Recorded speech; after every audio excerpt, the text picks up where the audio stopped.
ভক্তের ভগবান শ্রীকৃষ্ণ। এই কারণে আমি তোমাকে স্মরণ করেছি তৃণাবর্ত। আমি আমার নিয়তির হাত থেকে মুক্তি চাই, জীবিত থাকতে চাই। আমি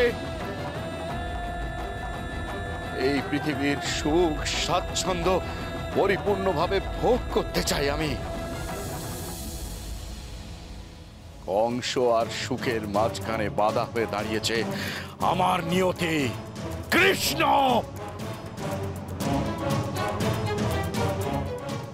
এইটুকু একটা শিশু, সবে মাত্র অন্নপ্রাশন হয়েছে, সে আমার নিয়তি, রাতে নিদ্রা করে নিয়েছে আমার। প্রতি রাতে নিদ্রা যাওয়ার সময় আমি নিজেকে প্রশ্ন করি তৃণাবর্ত, আগামীকাল আমি জীবিত থাকবো তো? একটা দুগ্ধপোষ্য শিশুকে নিয়ে আপনি এত ভীত মহারাজ? এবার আমি নিশ্চিত তুমিও মরবে। যে এই কথাটা মুখ থেকে বের করেছে সেই মরেছে। মহারাজ কংস, তৃণাবর্তের ক্ষমতাকে আপনি লঘু করে দেখছেন। না মিত্র, না, তুমি আমাকে ভুল বুঝো না। এর পূর্বে ওই শিশুকে হত্যা করার সব চেষ্টা আমার ব্যর্থ হয়েছে।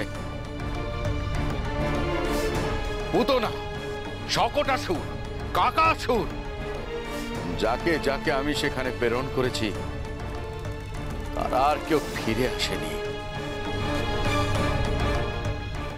আমার বীর শ্রেষ্ঠ সৈন্য যারা দেবতাদের বিরুদ্ধে জয়ী হয়েছে তারাও ব্যর্থ হয়ে ফিরে এসেছে। তাই তোমায় নিয়ে কিঞ্চিত চিন্তিত আমি তৃণাবর্ত। যতক্ষণ না তোমার ক্ষমতার আমি প্রমাণ পাচ্ছি ততক্ষণ আমি নিশ্চিত নই যে তুমি পারবে।